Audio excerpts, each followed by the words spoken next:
C'est un peu comme si c'était des légumes. Dedans, il peut y avoir le stand-up qui est un fruit. Un cercle, c'est ça, regarde. Ça, c'est un cercle. Ouah, alors là, ça nique toutes Ça, mes c'est le bases stand-up, depuis tu vois. tellement d'années. Ça, c'est le stand-up, ça, c'est les one-man show. Tu vois.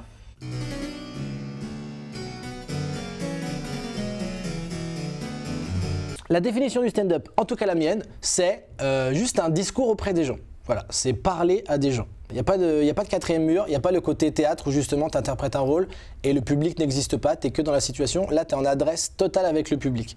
Le one-man, c'est la plupart du temps plus des sketchs. Ça peut être des sketchs, en tout cas avec des noirs lumières, des choses comme ça. La plupart du temps, tu interprètes des personnages, tu es dans des situations. Est-ce qu'on se considère comme la nouvelle génération du stand-up en France? Ça va être non très vite. Quelle fourchette? Est-ce que c'est genre tous les gens nés entre 78 et 83? Eh ouais, bonne question. Est-ce que toi, t'es né en quoi? Moi, je suis né en 78. Et moi, je suis né en 83. Putain! On est de la même génération. Bah non. On est la même génération que Jamel. Non, on est la génération d'après. Est-ce que la Moi, génération. je veux être dans la génération de Tu es de la Jamel. génération de Jamel? Ok, d'accord, on est dans la génération de Jamel. Je pense pas que ce soit une question de génération. Je pense que c'est une question de style. Forcément, si tu vois un mec qui joue dans une pièce qui s'appelle Ma femme est une sacrée suceuse de je sais pas quoi, et qu'il arrive avec des glaçons, il arrive avec des perruques plutôt, et qu'il dit mais attention, et qu'il y a un amant dans le placard, c'est un peu différent du Ça, stand-up. ce serait marrant si c'était des perruques en glace. Si les glaces étaient des perruques, là, ce serait marrant. Et qu'elle fondrait au fur et à mesure Ouais. de... Mais c'est une autre pièce.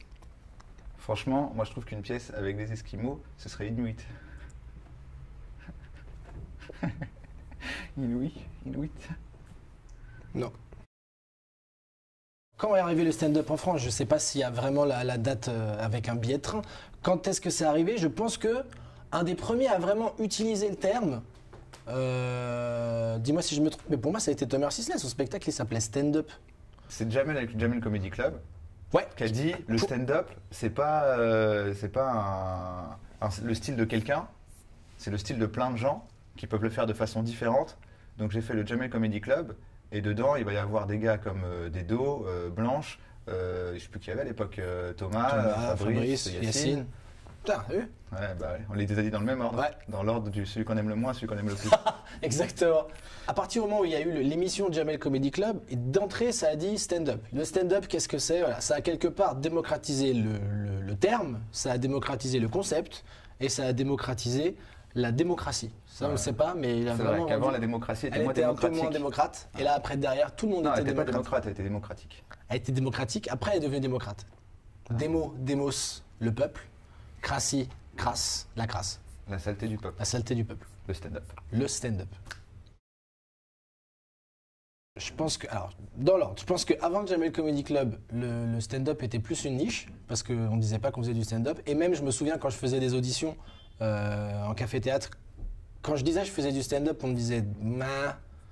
Et pas parce que la personne savait faire que des sons, c'est parce que vraiment elle était là, ah, je préfère les sketchs, c'est plus simple les sketchs, les gens aiment les sketchs. Est-ce que le stand-up vraiment ça marche? Donc il y avait plus de doutes par rapport à ça. Je pense pas que on s'enferme dans un format, on s'enferme pas dans un format en fait. Je pense qu'on est surtout amené à se dire qu'est-ce qu'on peut faire pour être un peu repéré auprès des gens. Donc c'est pour ça tout le monde veut faire, tout le monde veut exister en fait. On est devenu, c'est l'époque qui veut ça. Avant il y avait qu'un média, c'était la télé. Tu passais à la télé, c'est bon, tout le monde venait voir ton spectacle. Il y avait 3 chaînes. 3 chaînes, tu faisais 2 blagues. Ouah, c'est le mec qui fait 2 blagues sur une des 3 chaînes. Il y avait C'est sûr, aussi j'y vais. les journaux et la radio quand même. Il y avait les journaux et la radio, mais le vrai trois média, médias. le vrai média puissant au départ, c'était la télé qui amenait les gens faire le spectacle. Qui emmenait les gens. Pas en 1700. Quoique. C'est une autre forme de télé. C'était les troubadours qui disaient oui, lui il est très intéressant et volubile. Venez le voir, mercredi.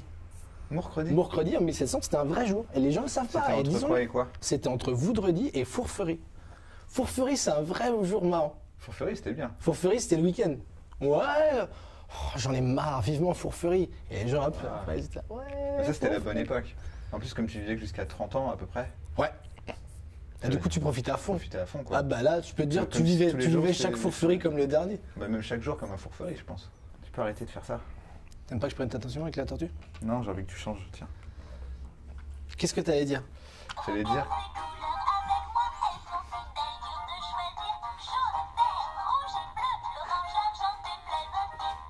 quoi? Je sais pas, mais c'est Elle a dit des agressif. couleurs, mais il y avait des... Ah non, merde, c'est pas tout en même.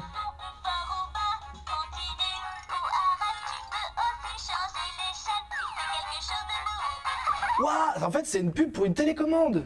Je comprends, Mais tu peux t'as aussi compris changer ce que les tu dis chaînes. Non, mais j'ai juste compris, tu peux changer les chaînes. Attends, fais voir. C'est une télécommande. J'ai une télécommande, je suis prêt à l'utiliser.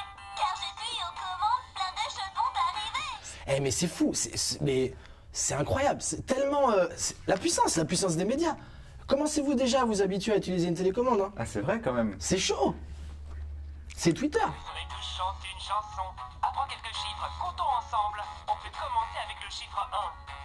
Changer de chaîne, c'est tellement Franchement, ça- rigolo. Changer de chaîne, c'est tellement Ça devrait être rigolo, comme c'est ça, tellement les chaud. répondeurs téléphoniques. Tu t'appelles genre le Pôle emploi, tu sais ce que t'as Ah, et tes après droits depuis 2 mois, ça fait bienvenue sur le Pôle emploi. Je disais, c'est aussi parce qu'on peut qu'on fait des trucs différents. Oui, Avant, tu pouvais pas. Tu allais Voilà. sur scène et tu fermais ta gueule. Maintenant, les caméras, elles sont pas chères. YouTube, tu peux uploader. un iPhone.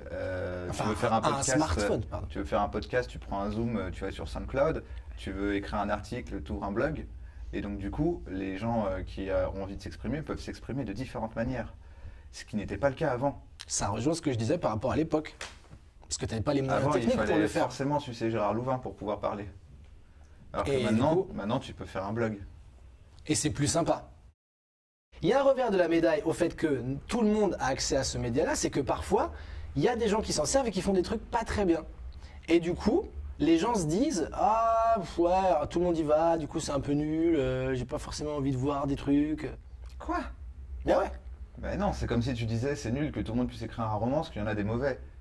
C'est-à-dire, c'est pas, Ouais, faute de c'est vrai. c'est pas à cause de Marc Lévy que personne lit Balzac. Va plus avant dans ton propos. Tu veux dire que comme tout le monde peut faire des vidéos de merde sur YouTube par exemple, les gens tombent Ça au hasard. s'apparente plus au stand-up en fait. Le fait que tout le monde fait du stand-up, il y en a qui le font pas forcément très bien. Il y a des gens qui voient un spectacle, deux spectacles. S'ils voient des spectacles de mauvaise qualité, après ils se disent c'est ça le stand-up. Et ça dessert la discipline du coup. C'est pour ça que comprends j'entends souvent des gens qui disent ouais le stand-up c'est pas ouf quoi, comme c'est bon ça va quoi, faut arrêter avec le stand-up. Mais ça, c'est de tout depuis la nuit des temps et tout le temps. Non. Il y a plus de gens mauvais que de gens bons. J'espère que tu vas pas rebondir sur un truc. C'est tout ce que j'espère. Non. En tout cas, moi, ce que je dis, c'est que c'est avec le temps que le stand-up va gagner ses lettres de noblesse. Pourquoi? Bah parce que, déjà, pour plusieurs raisons. C'est que la génération qui aime le stand-up va devenir de plus en plus puissante.